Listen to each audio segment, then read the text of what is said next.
RMC, Apolline Matin, 8h50, face à Canteloup. Tous les jours, l'info revisitée par Nicolas Canteloup, Sébastien Chenu-Levray est resté dans ce studio. Rebonjour Sébastien Chenu. Il était donc mon invité ce matin. Éric Ciotti voulait vous dire un mot justement. Oui, bonjour Madame de Malherbe.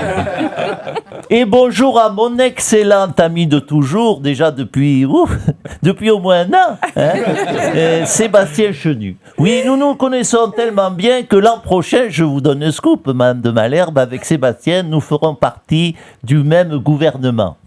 Voilà. Enfin, je l'espère. D'ailleurs, Sébastien, tu as mon numéro ? Toujours.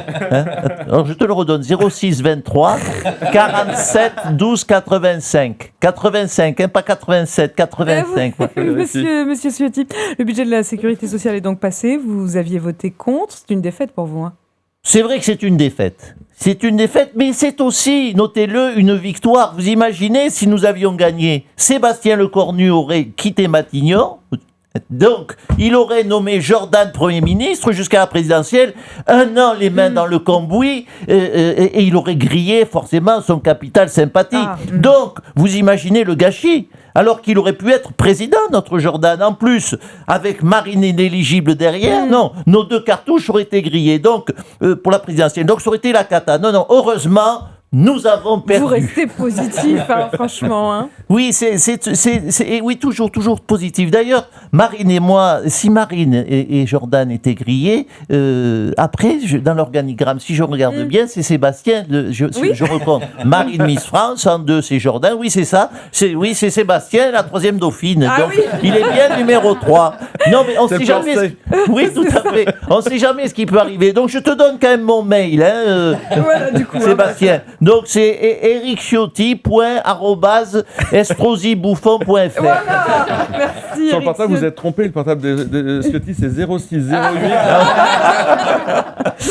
Merci, Ciotti. Sébastien Chenu, donc vous vouliez lui répondre. Oui, bonjour madame. Écoutez, vous remarquez, d'habitude je suis toujours très détaché sur tous les sujets. Bon là, ce matin je suis un petit peu remonté parce que c'est vrai que nous avons vécu une forme de défaite hier. Mais pourquoi ? Parce que M. Lecornu s'amuse au zigzag, à la godille. Mais tout ça ne durera pas. Et vous savez, j'ai toujours cet air détaché et confiant. Pourquoi ? Parce que madame de Malherbe, vous le remarquez, nous sommes à 37% dans les sondages. Donc nous allons être au pouvoir pour 10 ans. Voilà, donc ça donne une forme d'assurance, une forme de sérénité que j'espère vous aurez perçue chez moi.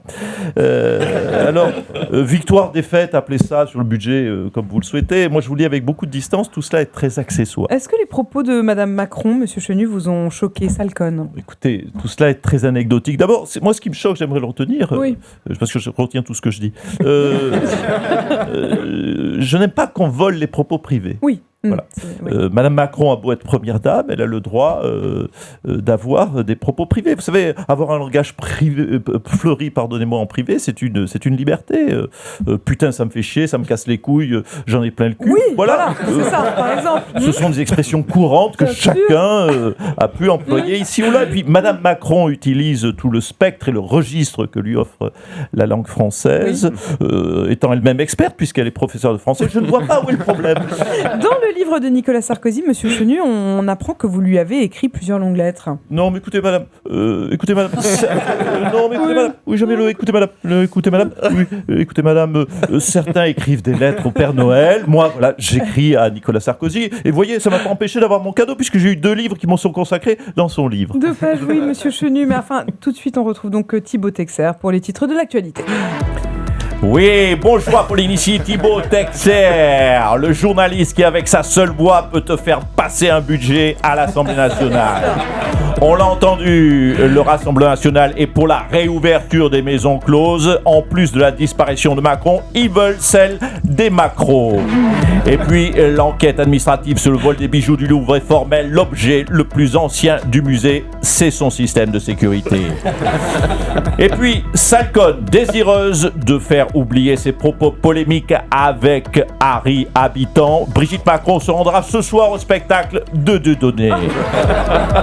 Et puis, drame au comité Miss France, destitué après une vidéo dans laquelle elles insultaient d'autres candidates. D'après le comité, elles n'ont plus les qualités pour rester Miss France, mais elles ont tout ce qu'il faut pour devenir Première dame, Michel Simès souhaitait intervenir. Oui.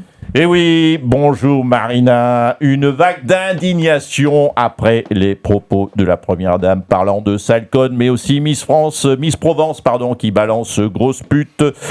Moi, en tant que médecin, je crains que nous soyons face à une nouvelle pandémie de syndrome de Gilles de la Tourette. Voilà ce que l'on peut dire aujourd'hui, cher connard. Oh, pardon. Je crois que je l'ai attrapé aussi. Merci Michel Simès. Le budget de la sécurité sociale qui a été adopté, Jean-Michel Apathy est avec nous. Ça aurait changé quoi qu'il soit adopté ou pas?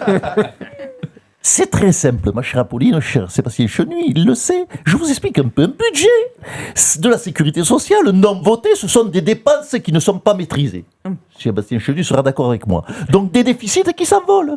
On parlait même de 30 milliards de déficit si le budget n'était pas voté. Et alors un budget voté, du coup, ça change quoi? Un budget voté, c'est complètement différent, vous l'aurez compris. On l'a vu les autres années, ce sont des déficits qui s'envolent et à vue donnée, c'est du 30 milliards. Bah c'est la même chose alors. Eh ben c'est la France. C'est la France. Quoi qu'on fasse, on a un déficit record. Politique de droite, politique de gauche, du centre, c'est déficit. Voilà. Ouais, enfin vous n'êtes pas très optimiste là. Mais c'est pas que je suis pas optimiste, c'est juste que je sais compter. C'est tout.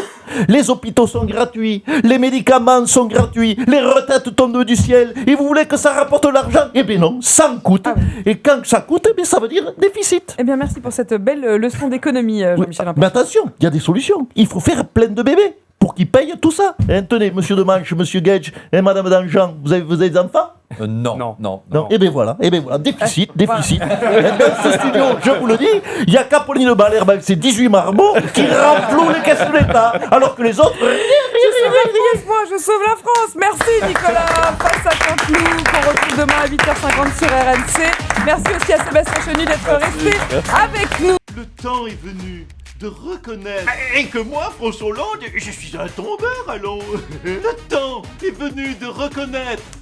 Quoi, c'est trop théâtral, chérie? Mais comme moi, Nicolas Sarkozy, alors j'ai toujours été innocent. Le temps est venu de reconnaître. Ben que moi, Zinedine, pardon, mais j'attends la place de Didier. Que moi, Jean-Luc Mélenchon, tout le monde le sait. Moi, c'est la République, c'est moi. Et que moi, si vous voulez, ça fait quand même 8 ans que j'attends que les téléphones sonnent. Hein. Bah, que comme chaque année, c'est quand même un scandale que moi, qui a Mbappé, j'ai toujours pas reçu le ballon d'or. Que moi, François Bayrou, j'avais raison depuis le début. Tout est de la faute des boomers. Que moi, Marine Le Pen, je suis plus doué pour l'élevage de chats que pour les débats du second tour. Que pour moi, Didier Deschamps, c'est bientôt fini, mais pour lui, ça y est, ça a déjà commencé. Hein. Le temps est venu de se retrouver du lundi au vendredi à 8h50 sur RMC.